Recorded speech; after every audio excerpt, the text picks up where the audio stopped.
Hello and welcome to Broad Street Hockey. I am your host, Ryan Gilbert.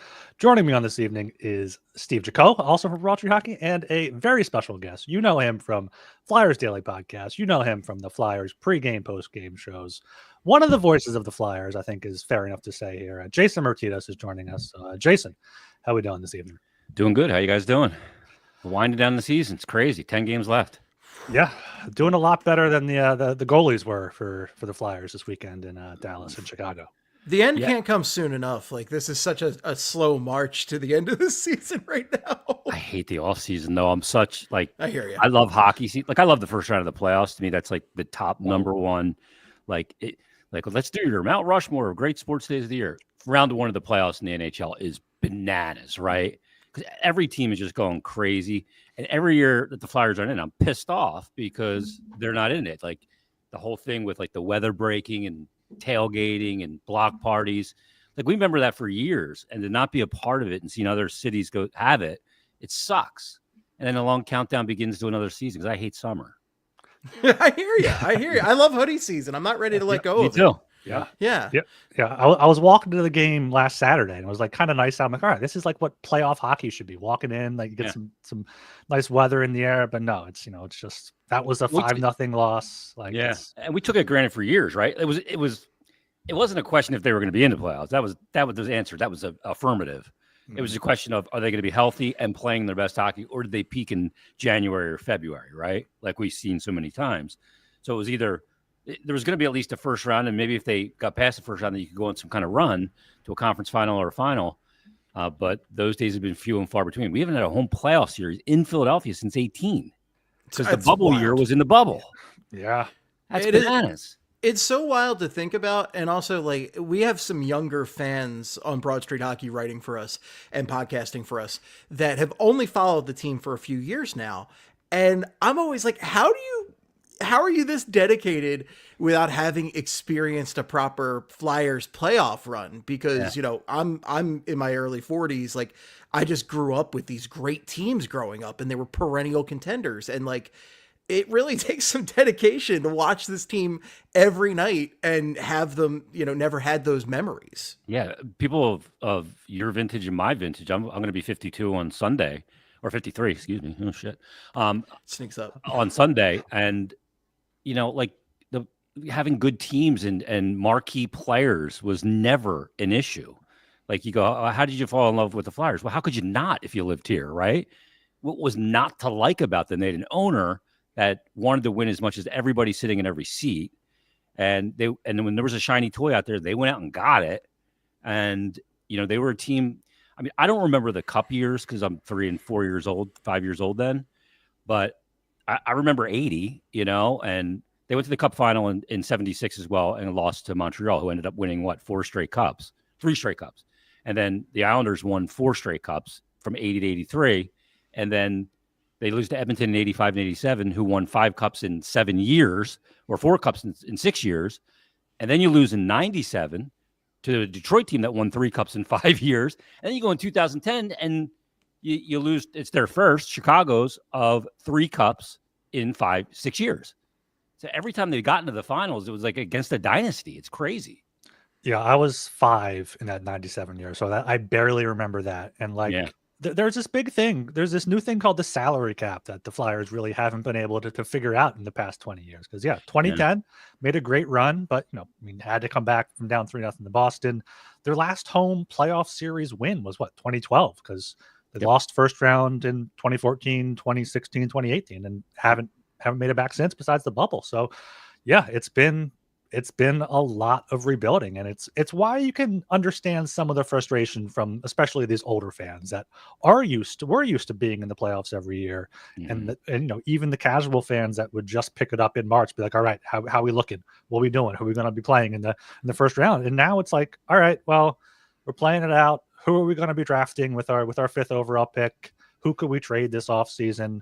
Who can we sign? Like, it's just a completely different thing. It takes a toll on even the most diehard hockey fans, hockey podcasters. All of us podcast about the team on a weekly, daily basis, and it's tough sometimes. Yeah, it's not easy, and you're right. Like, there's so much scar tissue now, And then you couple that with the fact that the other three teams in town go out and sign marquee talent at the drop of a dime. Now, they're different in the way they operate. Obviously, the NBA is different. Star players come and go. And look, you can say, well, they didn't even done anything with it other than Embiid. And they haven't gotten past the second round.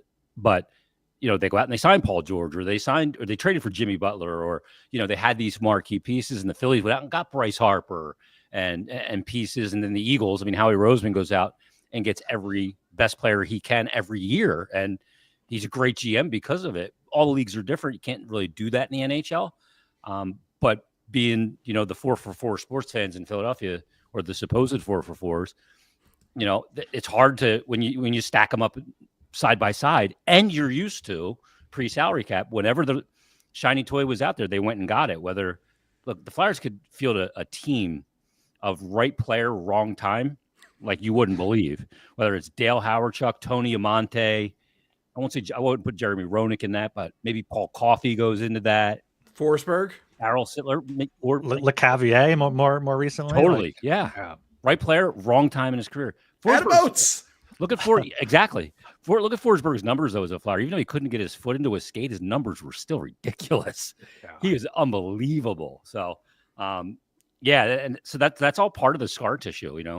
I think that the key to remaining sane as a sports fan is all about tempering expectations. If you expect too much, then sometimes you get disappointed. Yeah, for sure. And, one of the guys, we're talking about goaltending today, right? That's one of our big focuses today. And one of the guys we could throw on that list as well is Ray Emery. Ray Emery, amazing goaltender in his prime. We got him, obviously he had some injuries in 2010, and then we got him again. He had some injuries, and that's a guy who, at a different point in his life had that like Hextall fire in him that would make like a classic Flyer. But you get him after that point. And goaltending, that's been the bane of the existence since the 80s of this franchise. Yeah, it really has been. And, Razor came here, he had the Bo Jackson injury to the hip. The same one. And for a goaltender, the hips that's a killer for a goalie, especially the way they play the position now, which you're so much on your knees. Not as much when Ray played, that they were in the kind of RVH position, but still the hip is everything to a goaltender. It's where all your movement comes from, your hip and your core. So that was a devastating injury. Steve Mason was good when he was here. His numbers belie that, but they didn't win any playoff series. And that's what, you really make your bones as a goalie, as a player, and what you can do in the playoffs. And some players, they're not good in the playoffs until all of a sudden they are. They have one good run and then they figure it out. Like Danny Briere was a great playoff player, better than he was in the regular season every time he got there. Giroux early in his career was a playoff monster as well. And then, when the team struggled to get out of the first round here, later in his tenure when he was captain, he was not a great playoff performer. So, somebody had just posted on Twitter, I saw today, the save percentage. I forget what season it was, maybe been 16, of Michael Neuvirth, who played like 32 games. He had 924, and Mason had a 916. I'd give a digit. I'd give maybe a thumb for that now.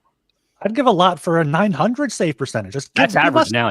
That's average now. That's league average right now. Today I looked it up. 901. I would kill for that. That'd be great. And I still hold that if Steve Mason is healthy in 2014, if Jason Megna does not run him over, the Flyers take down the Rangers, and then the Rangers go on to the Cup final that year. Yeah. They went to the Cup. Yeah. So who knows what happens? Like that was the Wayne Simmons had that hat trick in that game. Like that was a good team.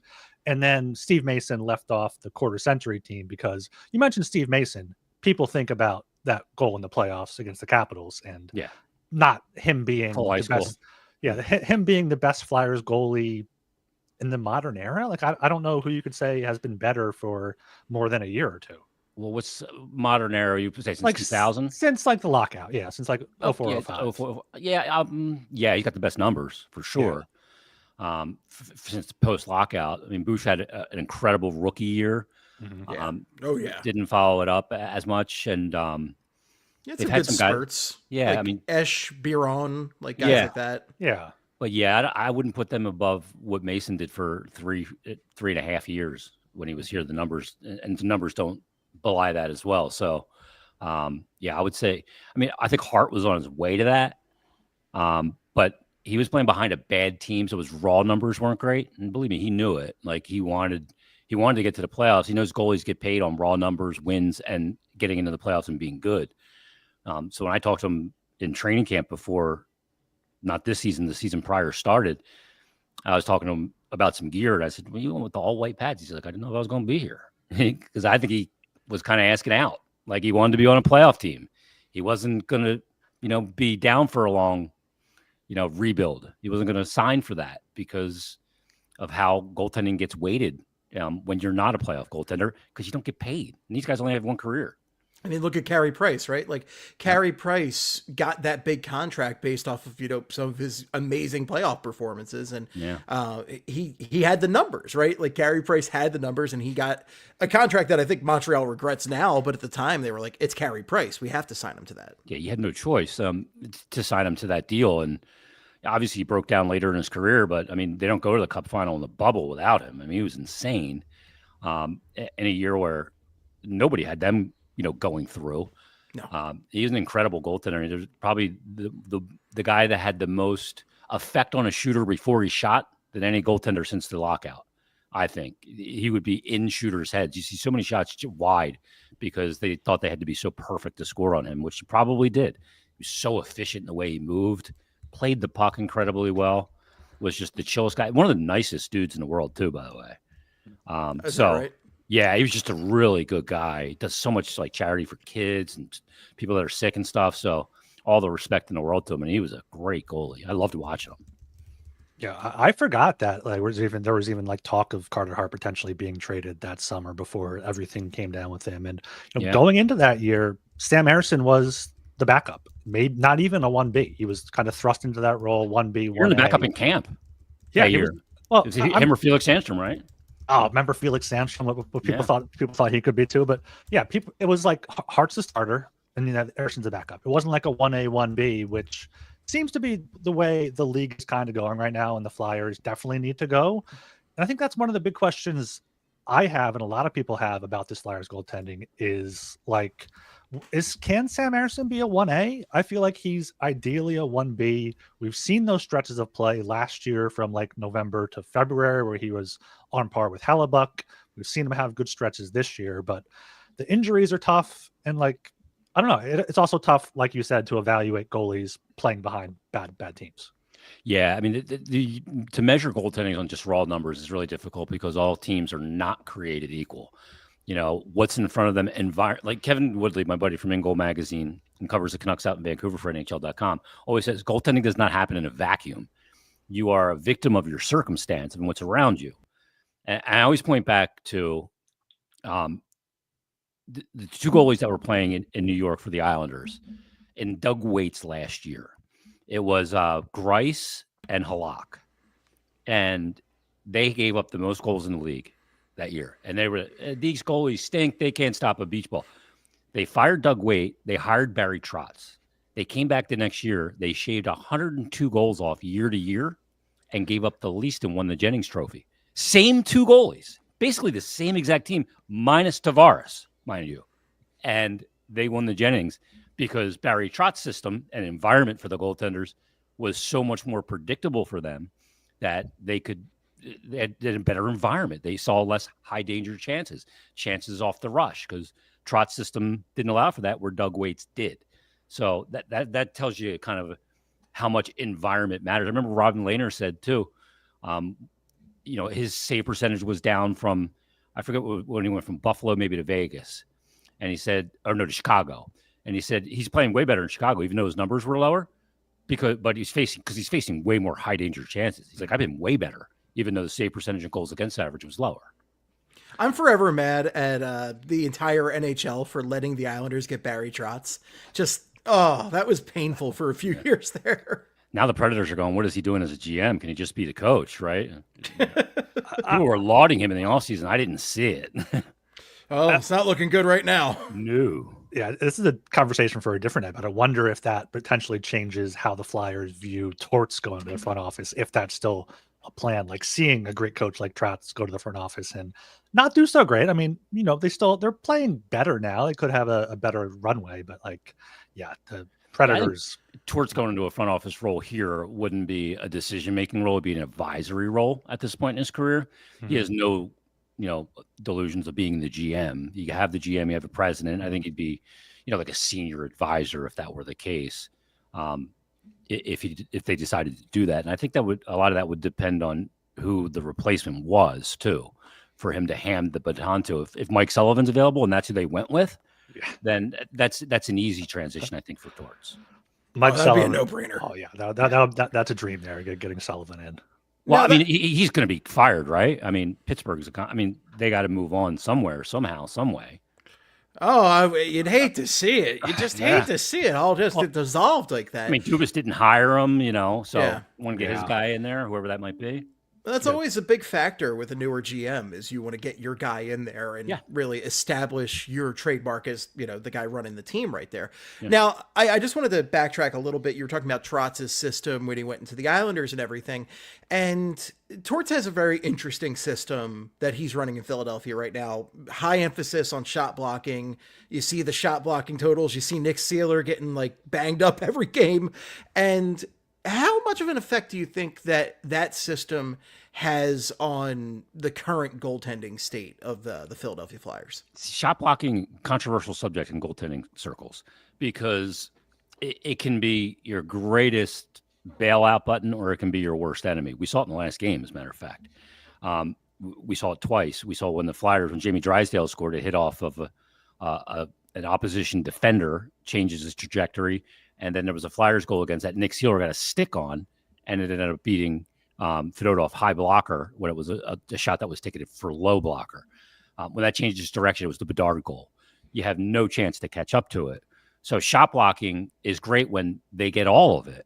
But when they redirect it, it's a problem for a goalie because it obviously changes the quality of the shot chance. And a goalie will tell you, if it's a clear-sighted shot, just get out of the way. I'm in all this big equipment for a reason. You're just messing me up. You're either screening me or you could potentially change the direction of a shot. So there's positives and negatives to it. Now, you will see in the playoffs, though, the teams that block the most shots tend to move on because you need that kind of sacrifice to get through really tight playoff hockey.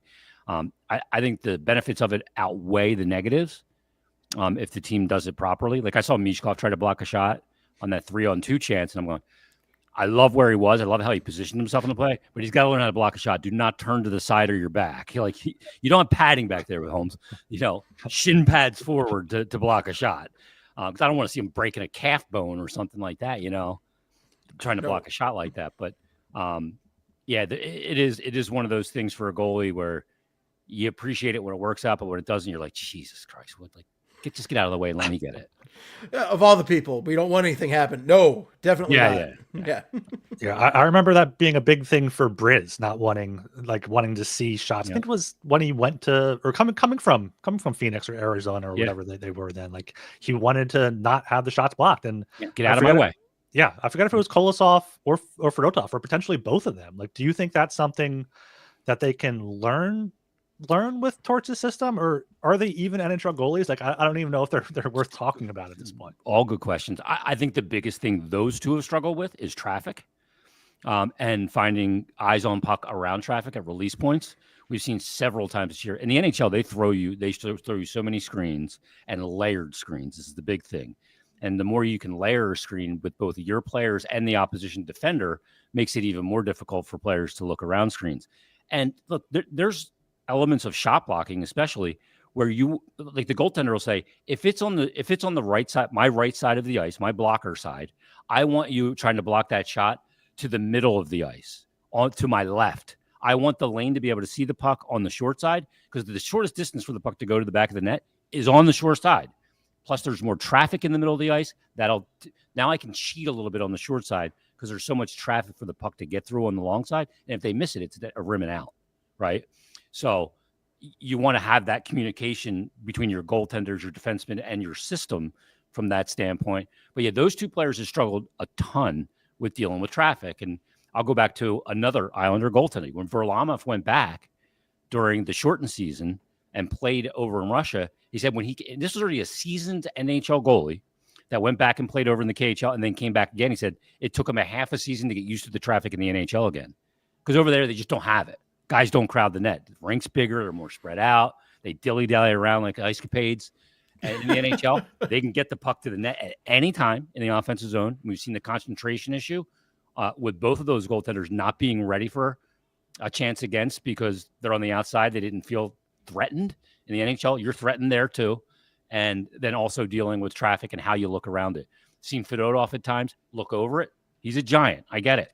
But that as soon as a player sees a goalie go up, they're shooting along the ice because they know that your inertia cannot get you down in time with the way they shoot. So, and especially with that height. I mean, like it's his head's scraping the scoreboard. Right. I mean, it's just that much more mass to go down quickly. Yep. It is an actual problem for him. And it's funny because when you think big goaltender, you're like, well, he's just going to crowd the net. I can't see an issue with that. The bigger, the better. But given how goaltenders played in the modern NHL, speed is such a factor. And his time getting up from looking over those guys to getting down is such a big factor for him. Yeah. And we've seen him just on low goals. We saw one last week. I think it was the Washington game where he just got beat on a pretty sharp angle along the ice just because he didn't get down in time. He's just too high up and not spread far enough to steal the bottom of the ice. There was no option for the player to go upstairs. He was being attacked off the wing by Sanheim, and I think it was McMichael that beat him on that goal. And yeah, the big thing for goalies in today's game too, the reason like Ryan brought it up, save percentage is way down in the league. Why is it way down? Well, teams don't waste butterball shots anymore. They just don't throw pucks to the net and clear sight. It's all about quality over quantity. And quality is cross ice. That's a huge element to adding more danger to any opportunity if that puck crosses the ice for a one-time attempt. So lateral movement is more important than ever. And in your lateral movement, the technical elements of keeping, your elbows in, no holes as you move laterally, that's why they want to make you move laterally, because everything opens up, right? You open your legs, you open all of these holes, and you got to get them closed before the one-time shot. And in today's game, lateral move, that's why you see guys like Shesterkin, Sorokin, Bobrovsky, all these goalies that move incredible laterally are the most successful. Hellebuck is great down low and lateral. Those guys that are explosive like that. Fedotov is not explosive. He looks like a baby giraffe sometimes. Like when they come out with the long legs. And yeah. Like the way I've had it explained is like, yeah, he's big, but he's not just moving side to side like a bubble hockey goalie. Like he's turning, and with his size, it's hard for him to turn and get set with all that movement in front. So being big can help if you're square to the shooter, but I don't know if it's just Fedotov playing so much in Russia and not being used to the traffic, if that's something he can't learn now at age 28 or so. I know he's 28. To me, that's beyond development years for a goalie. So that can you develop now at 28? I mean, look, Chick-Malachi over here at like 29, 30 and adjusted and was great for a while for the Flyers. But I don't know. We're a year in now to Fedotov. He came over about a year ago, right? And he's played a decent amount, still not a ton, but just haven't seen any improvement on dealing with the lateral plays in the NHL, the low to high play I think he struggles with too. And then the other thing is obviously, just looking around traffic and dealing with it. And you'd think a guy of his size would have no problem being able to look around traffic, but there's a lot of elements to it. And, having never seen it before, now seeing that at 28, I just don't know that you can adjust to that now at this point in your goaltending career when all the developmental years are surely, I think, behind you. Yeah, I mean, that seems like such a big problem. And I'm like, I don't know what you do with him for the remainder of the contract. I don't know if we're talking maybe like a mutual termination. If he has no trade value at this point. Maybe you send him down to the Phantoms if he agrees to that. They would have a choice. You'd have to clear waivers, but yeah. Oh yeah. I mean, I guess agree to that or just terminate the contract. There's two factors there. You're going to have three guys right now for two spots with the Phantoms, because Carson Bjarnason is going to be with the Phantoms next year. You know that, right? Very excited for that, by the way. Yeah, he'll be there probably next week, as a matter of fact. So, Bjarnason is a guy that's going to be there. Who's he there with? Is he there with a 22-year-old Kolosov, or is he there with a 29-year-old now, Ivan Fedotov? I mean, if you choose Fedotov, first of all, Kolosov thinks he belongs in the NHL, certainly not the East Coast League. You know what I mean? So I don't know how that's going to play out.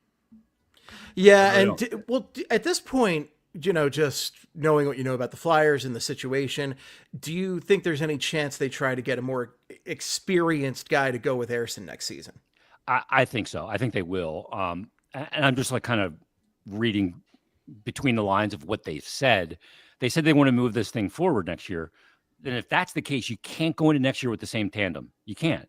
It's undone the team too many times this year for you to go. And it's not like it's just been a month. It's been an entire season where they've been undone by goaltending far too much with goals that just cannot be allowed at certain times in games. So you have a decent sample size to know that if you go in with this next year, you're going to be undone by goaltending again. It's a foregone conclusion. So if they want to move this thing forward, and I think they do, I think this is an offseason where they take steps forward, not the big steps, but a step. So I think the big steps come the year after when more money comes off and their cap goes to like $35 million available dollars. But I think they're trying to find that a veteran to come in, be a 1A, and have that guy come in to be able to play like 45, 50 games, and Ersson play, 38 to 45 games, and then go from there. And then see if Ersson continues to develop more, because he kind of got pushed into this role a little earlier than they wanted. Mm-hmm. And maybe he can develop and play 40 games, and then you go, okay, we've seen enough, and he's been good enough, and he can be a starter until Zavragin or Bjarnason, is ready. So, but then again, I look at what's available this summer when it comes to goaltending. And I go, okay, in free agency, there's not much there. You go into the trade market, and, now you're giving up something to get it. And so I don't know which way they go in it. I could see a guy like Jake Allen being a guy that would make sense for a 2 to 3 year deal. That'll give you, is he a high-end starter? Hell no. He's a backup in New Jersey with Markstrom. But he can give you, I think, 40 reliable starts, 40 to 50, and you can let Ersson develop further, and you'll get at least league average goaltending out of him, maybe a little better. But you can dip into the trade market and look at John Gibson. 2 years left after this with $6.7 million AAV, and he's hurt quite often. So I don't know if I go there, and apparently Pat Verbeek wants a haul for him. Now, I don't want to do that either. So you don't have a lot of options, but you've got to find an option. That's not what this is this year. Yeah, Jake Allen is the one name that jumps out to me, along with Alex Lyon. I don't know how he would feel about coming back to Philadelphia. I don't know if he can be that 1A, but maybe have a more even split with Ersson in that. But yeah, Jake Allen this year, 912 save percentage, career 908. Way above average. That would be great. Yeah, and I think they've been splitting starts since Markstrom's come back, and the Devils have been rolling even without.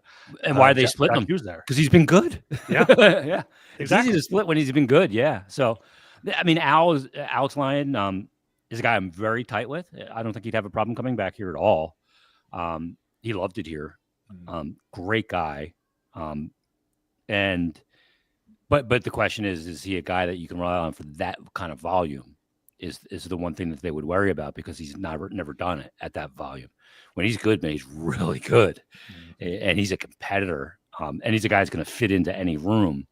Not going to cost you a ton of money either. So he would be a guy you'd look at.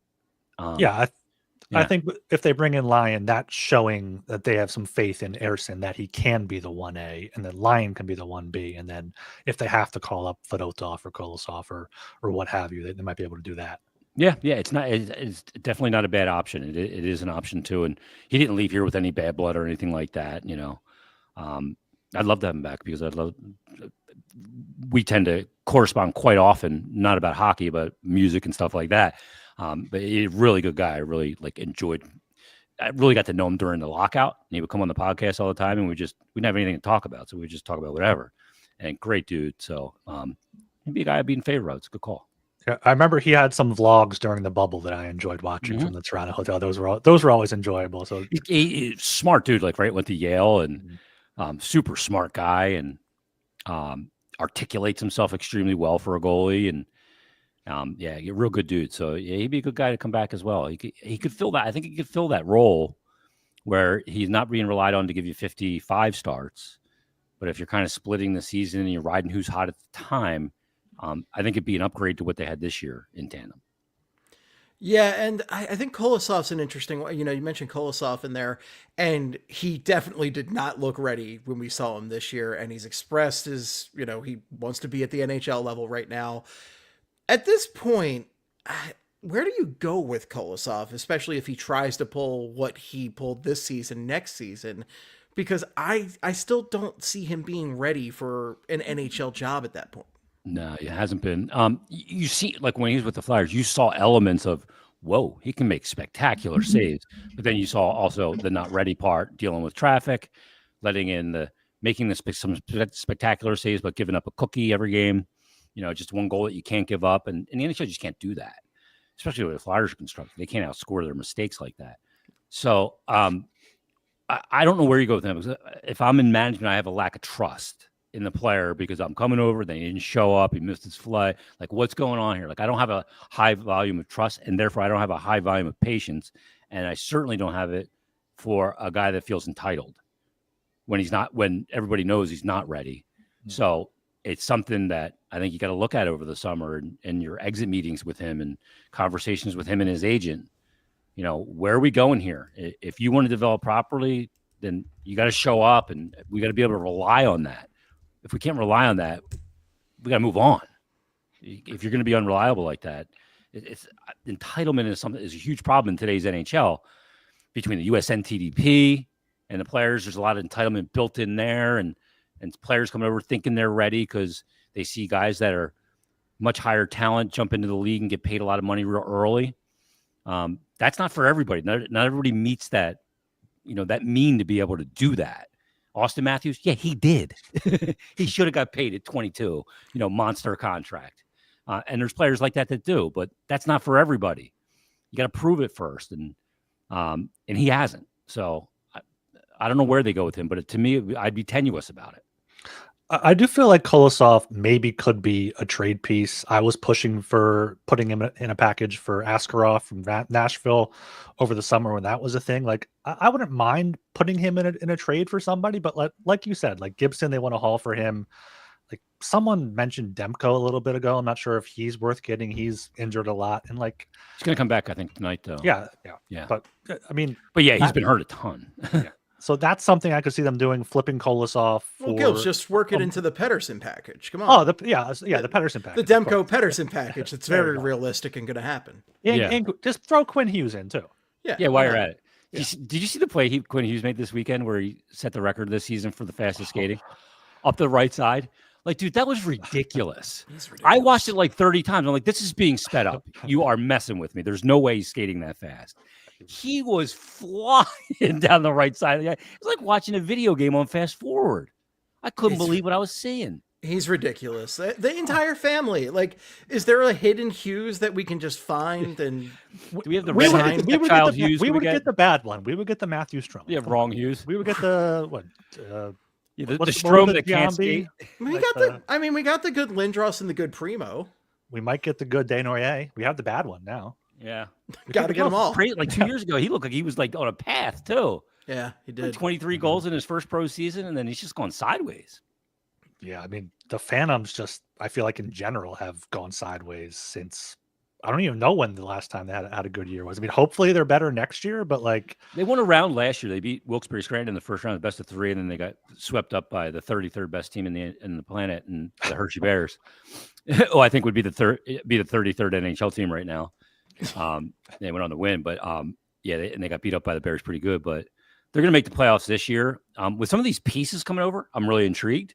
Mm-hmm. Grabenkin being there. Yeah. If Bjarnason, I don't know if we'll see time or if it's going to be a Kolosov production. I doubt it'll be a Cal Peterson production, so we've been there, done that. So, some of the pieces coming in. And it looks like see Jet there? Yeah, they just said that he's going to be coming, so I'm intrigued to watch some of that all of a sudden, right? Yeah, you got Bump, you got. Is Barkey turning pro next year? And Bonk. They're going far in the OHL playoffs, though. They're not going to be like Guelph and done now. No, but seeing like some of these guys, that'll be good. Yeah. So with these 10 games left, it seems like they're trying to split Ersson and Fedotov more equally. There's one back-to-back. I know they have like 3 or 4 straight days off. How many starts do you think Fedotov gets the rest of the way? First of all, I was surprised that he got the start on Sunday because that was Ersson's game. They had a back-to-back over the weekend. Fedotov was going to play Saturday. Ersson was going to play Sunday. I wouldn't have taken the game away from Ersson on Sunday because he played 2 periods on Saturday. But that's telling to me also that they're going to get these guys probably equal distribution over these final 10 games. I talked to Torts on Friday for Hockey and Hounds and asked him about that. And he said, yeah, we're going to look at both guys pretty much equally. So that's what I would expect in that regard as well. And I know Torts was asked by Kevin Kurz of The Athletic, has Fedotov, have you seen enough to say he's an NHL goalie? Do you need to see more? And Torts was like, shit, yeah. We need to see a lot more. Because if I'm making a decision today, it's not in his favor. It's to the negative, not the affirmative. So, but yeah, I think we'll see both guys pretty equal over this final stretch of games. How are you feeling about Ersson right now? Because I had very high expectations for him coming into the season, and he's had some struggles. He's still shown us some flashes. He's had great games, but between the health issues and some of the inconsistency, I'm a little worried about him moving forward. Yeah, and the health issues, I play into my thinking as well, especially for the beginning of the season. When I look at his total numbers, really hard for a goalie when you're in and out early in a season to get your legs under you, get into a rhythm. Really difficult. And then you're playing behind a team that just seems to trade guys away and not replace them with as good or better players, going back all the way to Sean Walker, even last year. That being said, yeah, it's been a kind of up and down year for him. When he's been good, he's been really good. But when he hasn't been good, he's been really shaky. And you're seeing some goals go in that just can't go in. So I don't, going into the season, I didn't feel like he's a bona fide starter, NHL starter. That hasn't changed this year to that way for obvious reasons. He hasn't performed as good as he did, I think, a year ago. Can he become that? I still think he can. I just don't know that he will. But I think they need to pull back on him being the number one for him to get there, which is why I'm in favor of bringing in a veteran. I was always a big fan of the veteran with a younger goalie, kind of like they did Brian Elliott with Carter Hart. But in talking to Danny likes competition at every position too. And if you have two young guys, they're really pushing each other. And when Carter and Ersson were together, it was probably mutually beneficial to each of them to compete for the position like they were until Hart left, obviously in January of last year. And that's when things kind of went sideways for the team as well. So, yeah, I think getting somebody in there with Ersson would be good. I like his mental game a lot. I think he's a mentally strong goaltender. He works on that quite a bit and did in the offseason as well. So I think that he's got the mentality that can be a starting goaltender. Just can he get the level of play there? He can play at the level. We've seen it over, 15 game stretches where I'll have a .930 save percentage, from Christmas until the end of February. But can you stay there consistently enough? That's the question for him. And I think just pulling back on the reins a little bit will help him get there if he's going to get there. Yeah, something I've been kind of more of a fan of, and more teams have been doing this, is carrying three goalies. Like, I wouldn't mind bringing in an Alex Lyon type for next year to be the 1A, 1B. Keep Fedotov on the roster, whatever. Give him practice time. Give him time around the team. I'm not a fan of this at all. No? So against you don't like it? I'm going to fight you, Gilbs. Ooh, no, horrible. For a litany of reasons. This is Holy and me coming out. Oh, this is good potting. Right? Number one, you sit around and practice with a thumb up your ass, standing on the side while the other two guys are getting their work. You feel awkward because you're standing on the side with your thumb up your ass, and the other two guys feel bad because you're sitting there with your thumb up your ass. So it's just an uncomfortable. There's only two nets, and you need the work and practice. And if you're not playing games, it's really hard to then get thrown into a game and perform. So it's almost unfair. And you're eating up a roster spot, and you have more money spent in goaltending as well. Yeah, I'm not a fan of it at all. Well, this makes an interesting conundrum. I guess Boucher will have the same rant. That's a good counterpoint. That's a good counterpoint, because the one thing I kind of like about it is you can give your starter a full night off. He doesn't have to worry about. I do like that. He doesn't have to worry about going in, because right now I imagine Sam Ersson, whenever he's not starting, he's like, all right, am I going to have to go in there after the first period or after? If you're not playing, it doesn't matter. It is a night off if it turns out that way, but it's not really, because you still have to prepare the same way, because you could be in the game at any second. Mm-hmm. Like we saw the one game when who was it they were playing, and they're I'm trying to think who it was. Well, I know they played Tampa the one night, and Vasilevsky wasn't on the bench at all. Yeah, they called up nowhere to be found. Yeah, yeah. it was somebody that was on a one game road trip here, and they were going right back home. And it was like, why even bring him? Just let him stay home. And he did. And that it might have been Hellebuck. Although I thought when Hellebuck didn't play here and Comrie did, he just sat in the locker room in the back the whole time. Hellebuck was here, I'm pretty sure. I was. Yeah, he was. Yeah, so it was somebody in this run of where they played these good teams, where it just didn't even make sense to bring them, and they didn't. And that is beneficial. But Lehigh Valley is close enough where you can call a guy up and do that. So they're not in a situation where, they got a guy in a different time zone or 3-hour flight away. It's a car ride to get here and get on a plane and go to where they are, or if it's here in Philadelphia to do that. They can do that. And I am a huge fan of that. That element, it's a great point. That's a great element, because if you want to give a guy a night off, don't even have him at the rink. Yeah. Because he has to go through his entire pregame as normal, somewhat different warm-up because he's not the starter, but he's got to be mentally entangled in that game because you could be in it at the drop of a dime. So you got to stay sharp.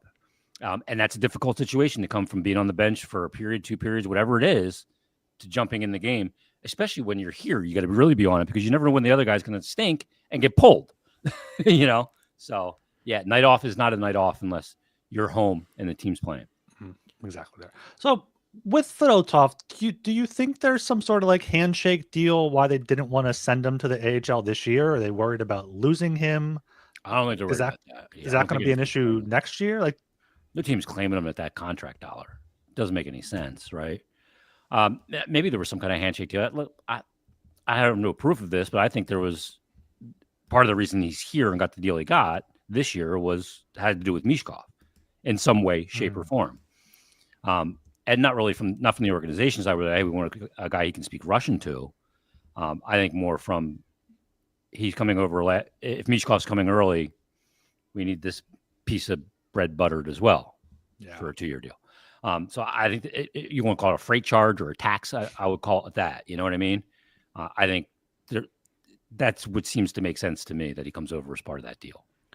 Yeah, that did seem to be kind of all tied together. Seemed convenient, didn't it? Yeah, it's very, very good timing that he came over, and then it suddenly came out that Michkov might come over. Yeah, that's the timing. I go, okay, I'm not much of a conspiracy theorist, but that seems awfully convenient to me. I'll run to the kitchen and get the tinfoil right now. I mean, look, whatever it took to get Michkov over here, because it's been a joy watching him this season. And been the one great thing, hasn't it? And I think it's changed kind of everything as far as the timeline goes, because I think if you don't have Michkov here, we might not be having the same conversation about the goaltending for next season. You might be kind of willing to let the tank ride out a little bit, but seeing those flashes, you don't want to see him in particular go through another rough season like this one. Yeah. I want him continuing on an upward trajectory, because look what the second year just doing to Bedard. Yes, exactly. Kicking the teeth out of him right now.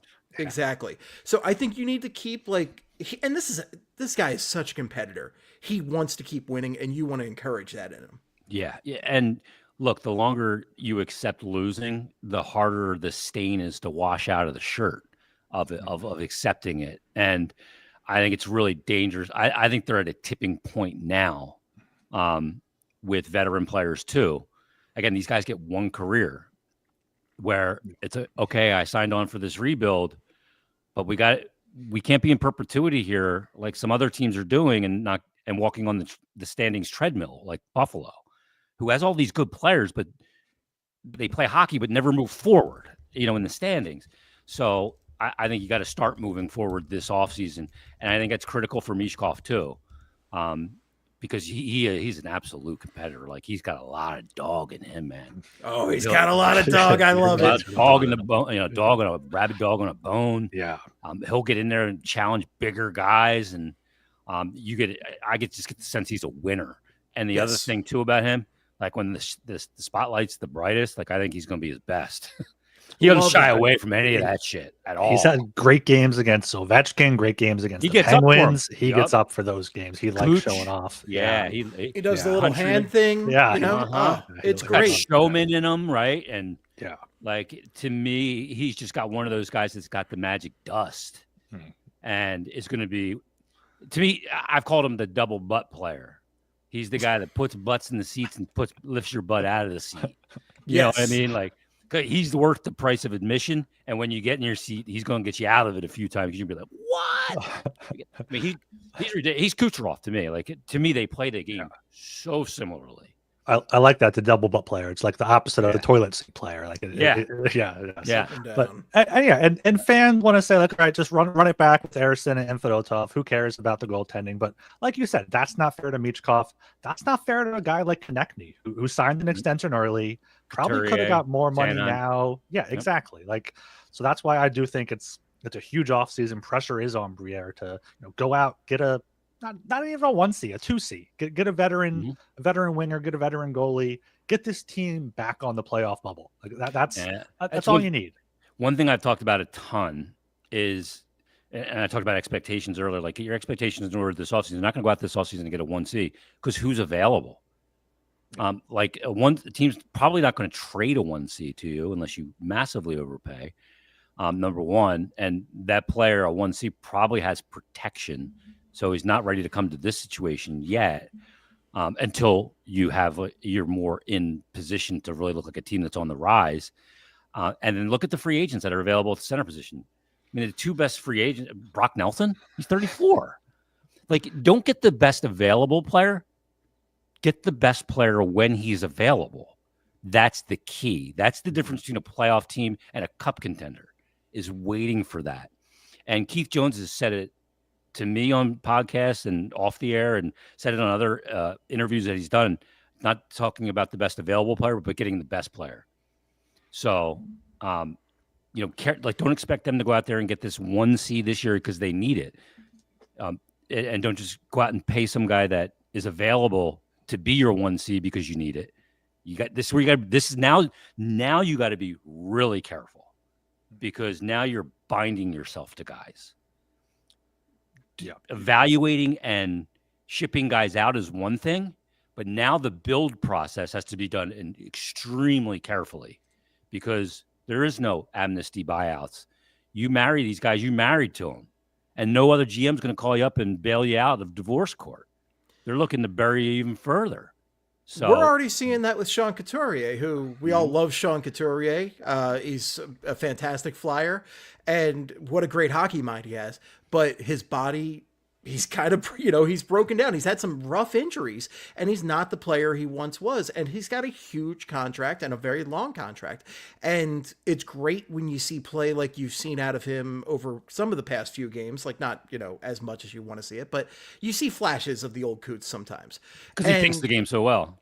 Yes, he thinks the game. Yeah. I call him Mr. Chess, not checkers, because he's always like thinking on another level out there. Yeah. He is a guy who's a very smart hockey player. But the problem is though, he can't play like he used to, and he signed for a very long time. He's somebody you committed to. Nobody wants that contract, so that's a tough thing to work with right now, and you have to be careful when you're signing guys right now. Yeah, thank God, the projections of what the cap's going to go up over the next 3 years. That'll sink that down into a more commensurate with what his role will be and what he's able to do as he ages, because his percentage of cap will go down as the cap rises really significantly. Like, the rising of the cap is like one of the hugest stories, I think, in the league, because I think it's going to scare the living shit out of some of the small market teams because of the floor. And teams like the Flyers and East Coast teams like Boston and the Rangers and big city teams like Chicago and LA, like they're gonna all of a sudden get this little advantage back. The flat cap is not provided to big market teams, because they'll be able to play in that really pricey air and not even sweat it, because they know they'll make it back in these markets. But yeah, Coots is a guy that's gonna have to settle into that lesser role. It's a shame too, because he earned the contract. Like, he was so good. Like, he was a 76 point a year, legit two-way forward, Selke finalist, and then he has that injury with the back, and it's crazy. He was a guy that I thought would age well in the league, even because he's never been predicated on foot speed. He's been predicated on thinking the game right. He's I thought he would age like Bergeron aged. That's what I thought. I was okay with the contract, because I thought that was going to happen. Yeah, but he's Bergeron. And like Bergeron, Kopitar too. Kopitar's still putting up numbers this year. It's insane. Been awesome. he's been unbelievable, right? Like that dude's a freak to be doing what he's doing on that team still. Is he the only guy left from their cup teams? There's nobody Doughty else. Still. Or Doughty, yeah. He's probably the only other yeah. one. Yeah, I mean, crazy. And Kopitar is still great at all ends of the ice. Great leader. Oh, what a player. What an unbelievable player. I love those guys. You know, and you still see like you put Couturier with Michkov. They've shown a little bit of chemistry just because like of how they think the game. You know, Michkov thinks such an advanced way offensively in a way that we haven't seen in years from guys. Like I love Travis Konechny, but he's not the same kind of creative playmaker that Michkov is. So you do see it when you put them together. But yeah, that contract, thankfully the cap is going up, and that'll maybe enable the Flyers to kind of do the old Flyer thing and outspend some other teams, which I'm excited for. But you have to be smart about that spending because the cap is still going to be the cap.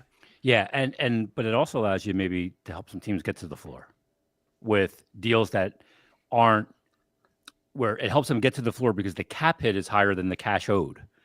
That's the big element, right? Like Arizona for years was the dumping ground. Why? Because they didn't want to pay. They needed the cap hit to get to the floor, but they didn't want to pay. They needed $10 million to get to the cap floor, but they didn't want to pay $10 million for it. They paid $3 million for it because it was all front loaded contract. So that's the area where we can weaponize a little bit too. So look for that. I think that's going to be a factor with some of these teams. Look, they need to level the playing field in the NHL anyway because of this no tax state situation. Canadian teams. And it's only getting more pronounced with the Canadian dollar. I think it's a conversation they're actually starting to have now because there's no doubt that these teams in no tax states have a massive advantage. I mean, look at the Florida teams. Yeah, look at Tampa. Like they re-signed Kucherov, right, for that deal. He could have got $2 million more on the open market, but he's still bringing home more because he signed for $2 million less because he brings home more there. And you just slap a no trade in there, so he feels like he's going to stay there, and you're good to go. Right, so, and then they go out and get Gensel on top of that. And now they have $2 million to spend on another guy that's going to take less because he's going to bring home more still too. It's such a cumulative effect. And that these teams have an advantage in Vegas and Dallas, obviously Florida. I mean, it's a huge difference in the amount of money that they bring home, which is why we got to get Connor McDavid out of Edmonton. Yes. Whatever it takes. Whatever it takes. Bring Connor home. Let him pick the coach. Bring him to Philly. You can pick the coach. Do whatever you want. Yeah. I'll give him ownership stake. Yeah, absolutely. I'm in 100%. I put him. I go, dude. Your travel on the East Coast playing with the Flyers. They take train trips to games in DC. They take a bus to a game in New Jersey because it's not worth getting on a plane or anything. It's so close. You'll sleep in your bed more here than you've ever slept in your own bed, and you'll be in it earlier than you've ever been in your bed. And it'll extend your career. Yeah. And you're going to be in a huge Northeast market that's got a new building coming on the way too. Yeah, that's true there. The house that Connor built. Yeah. Oh, I love that. Oh, yeah. Speaking of coaching, they're obviously Rocky. Not the best available. Get the best. Yes. There it is. Yes. Yeah. Speaking of coaching, Rocky Thompson has obviously been under fire, under the microscope a bit with the power play not being great. I've seen some talking points about the goaltending not being great and Kim Dillabaugh being here for I think 4 or 5 years now or so. Do you think he's been here since 2015? Hexy hired him at LA. Okay, so he's been here for a decade. Do you think he's under fire? Do you think it's just a bad team? Do you think it's just bad goalies? Do you think there's any risk of him going anywhere? Who, Dilly? Yeah, Dilly. No, I don't think so for Dilly. I mean, Dilly did a great job with Carter, and they had to bring him up into the NHL way earlier than they wanted to. Remember all the injuries that year, and he ended up coming up and making his debut. And look, part of where they are now is an effect of, you're planning everything and with Carter in mind as being your franchise goaltender, then all of a sudden, poof, he's gone, right? Mm-hmm. And that you have depth at the goalie position until you don't. And it only takes one player getting hurt to totally screw it up. Yeah. I mean, think about it. You really have 4 players, and the 2 guys, the bottom 2, are probably AHL level. So you lose one guy, it changes everything in a huge way. Like people were Fedotov's playing good, trade Ersson. They were saying that earlier this season. I'm like, you people, you gotta calm down. Like, if you have a good situation in goal, they were saying that last year about Carter in the beginning of the season when Sam was having some good starts. I'm like, settled. First of all, let's see how somebody can do over a year's time. We love falling in love in this city really fast and then just picking the living shit out of a guy when he struggles for 1 minute. How many Eagles backup quarterbacks can you name that? Remember Garcia Mania? Yeah, Jeff Garcia. Yeah. Coy Detmer. And the neckbeard. Bobby Hoying. Yeah, the list goes on and on and on. Oh, they love Sam Bradford after that one preseason game, remember? Sammy Sleeves. Sammy Sleeves. Yeah. I mean, what a joke. So, I don't think Dilly's in a bad position. Rocky, I wouldn't feel comfortable saying he's safe. I mean, fact of the matter is, and these are just facts, the power play is stunk. And it's not just statistically it stinks. You watch it and you go, like, what am I watching? Like, and you can't say, well, they don't have enough talent, because Chicago doesn't have enough talent. They have the 8th best power play in the league. San Jose had a top 12 power play last year and top 15 this year. So you can't tell me it's that. It's bad. The power play is bad. Well, Gills, we were just talking about it earlier today in the BSH Slack. And what were the numbers from the beginning of the season that we had? It was like 8 for 31 to start the year. I remember they had Andre, Michkov, Konechny in like a triangle that was working. Like they were 25, 26%. And now they're January, they went 4 games in a row with a power play goal at one point. And then, but other than that, it's been non-existent. Yeah. And like you said, they have this goal. Michkov is as skilled as Bedard. They have Konechny. They have Drysdale running the point now. Like they have these guys that should be able to put the puck in the net. And, maybe it's mental like it was for Konechny until he scored this weekend, but like it can't be mental for a decade. Like it's just been awful. It even predates Rocky. It does. Yeah. Even when we thought we had a good one with like Giroux, Hartnell, Simmons, it was like league average. It was like maybe top 10. Yeah, and then you see these teams like, I mean, the fact that Chicago's 8th in the league, right, or 7th now, I think. And you see, I mean, like I look at Toronto and I go, it's not hard to understand why their power play is good. You know what I mean? You have the best shooter in the game right now in Austin Matthews. It's not hard to figure out why Edmonton's great on the power play. But I see other teams like Chicago or like San Jose, and I look and I go, they don't have those guys, and they're still good on the power play because it's some of the parts power play. So it's just been too bad for too long to. What's the definition of insanity is doing the same thing and expecting a different result. Yeah. So eventually you got to do something different. Yeah. They're at 13% since Rocky Thompson came on board, which is 2 percentage points behind the next worst team. It's and like the top teams are probably at 26% over their 3-year period. Something like that. Yeah. And like close to 30. Yeah. Yeah. The Red Wings have been great for great power play, I should say, for a few, because they're an example of a team that went out and got the best players that were available. JT Compher, Andrew Kopp, they each got $5 million, and no one's taking those contracts now. No, absolutely not. No. Now, I just wanted to take this back to goaltending briefly before we wrap up and everything. But so there's a few different irons in the fire for the Flyers right now as far as goaltending prospects coming up. Who do you think's got the highest ceiling of everybody down there? It's a good question. I can't give you an honest answer because I just don't watch those guys enough, and I don't know how to measure them against each other. Because one played in the CHL for a not great team in Brandon, and then Zavragin moved from the MHL to the KHL, and then they moved up in teams there. I mean, his numbers are pretty eye-popping for a 19-year-old. But how do these things measure against each other and timeline-wise? Most goalies that come out of the K recently, if you look at Shesterkin, Sorokin, and the Russian goalies that have come out of there, they come over here about 24 years of age, and they pop at like 25, 26. There's this notion that Shesterkin came over here and just blew up right away and like a year after his draft. No. He didn't get here until he was 24 and had AHL time. And Sorokin didn't get here until he was 25. So that's much further into a goalie's development at that point. And those two are great examples. They're both phenomenal.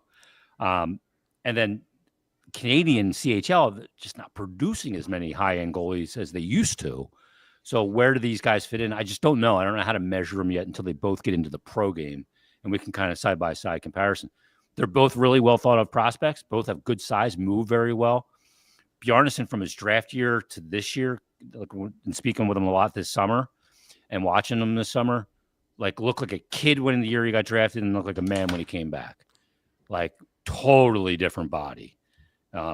And just looked like he took everything very serious in his preparation. Great kid too. Zavragin, I don't know from a hole in the wall, never met him. But I mean, I watch his highlights and look at his numbers, and they're pretty ridiculous. They're really good for a young goalie, and he's got poise and can really move. So they got two good ones in the fire, but goaltending development too it's like voodoo. I mean, you just don't know how they're going to develop along the way because you don't have hands on them along the way. So that's a little bit different too. Now you're finally going to get hands on Bjarnason more, obviously, with him coming to the Phantoms. So Ragan, you're relying on the guys over in Russia to kind of handle that, but they're in constant contact with their development over there. But a lot of it is out of their hands at that point. So how it plays out, we'll see. I'm excited about both, but the chances are one of them can do something, one won't. Which one will it be is the question. Nice to have options. Yeah. I mean, you hit it. I think you hit on like 20% of your goalies. That's like a good number. It's why you draft every 3 years. You should be drafting 4 or 5 goaltenders. Yeah, constantly have that pipeline. Got to keep him going. Got to keep having guys that could be the next one up. Yeah, Zavragin. I mean, he's with the best KHL team, so hopefully he is getting good development over there. Yeah, they loaned him to Sochi, and then they were like, "No, you're too good. You're coming back. You're coming back to play with us." So I mean, which is a good sign.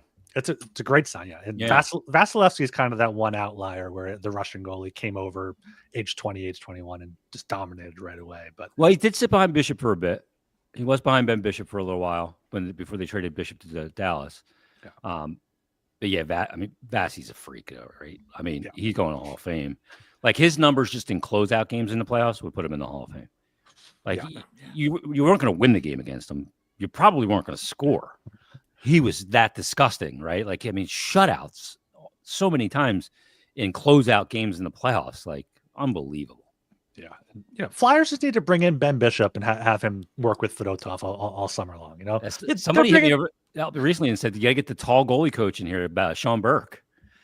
Yeah. Ooh, there we go. That's a name. All right. Yeah, Berkey. Yeah. They're bringing in all these guys. They brought in Danny Heatley. Bring in like a goalie name like that. Yeah. Yeah, I mean, this has been a great hour of a goaltending Flyers conversation here. I don't know, Steve, you have any other questions? Jason, any points you want to get out there? Anything you want to plug? I'm good now. Flyers daily, and that's about it. Yeah, as daily as I can make it right now. Yeah, I mean, this week probably won't be daily. Once I go in for treatment on Thursday, but I'll probably be off on Thursday night, and so I won't have a Friday episode. And maybe I'll have to see how I feel over the weekend, but. Usually I end up missing a few after each treatment, so we'll see how it goes. Going back to treatment on Thursday. Yeah, well, hopefully everything goes well with you there. Everyone's fighting with you there. You're honestly an inspiration going through all of this, and the way you're treating it. NHL.com, I saw just had a great story with you. Wrote on that, so if you guys haven't known what's going on, read that. It's she got into it. She got into the weeds on it. I was surprised when I saw the story. I was happy with it. And Emily did a great job. She's a great writer. And just telling my story of, how I arrived here and sometimes like I still can't even believe it. Like I'll be at treatment getting chemo and hooked up to the pole and all this stuff and like walking to go bathroom or something. And I'm carting this thing around, like looking around. I'm going, man, I'm like in a movie. Like it's crazy that this is my life right now and I'm fighting for it. And it was preventable. And I had signs that something was wrong for a long time and I denied them. And I got lucky that I still found it before it spread. So my prognosis is good.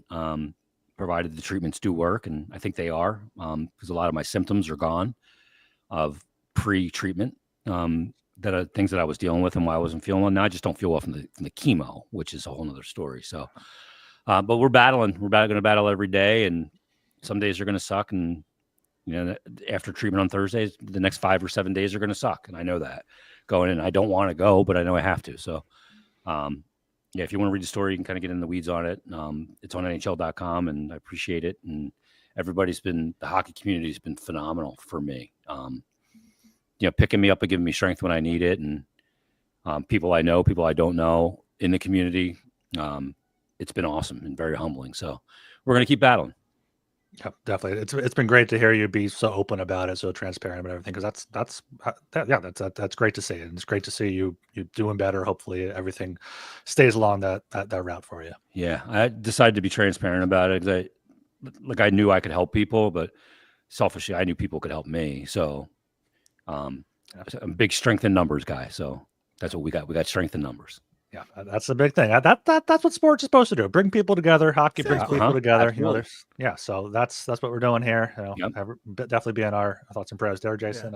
We appreciate you taking the time today, Jason. It's great talking to you, and we appreciate you being a voice for the Flyers community over all these years too, because it's a small community but a strong one, and there's not enough hockey talk out there. So we appreciate you being one of those consistent voices out there for as long as you've been doing it. Yeah, I was always the guy to fly the flag, and I was never going to put it down, no matter what a program director or a co-host or anybody ever said.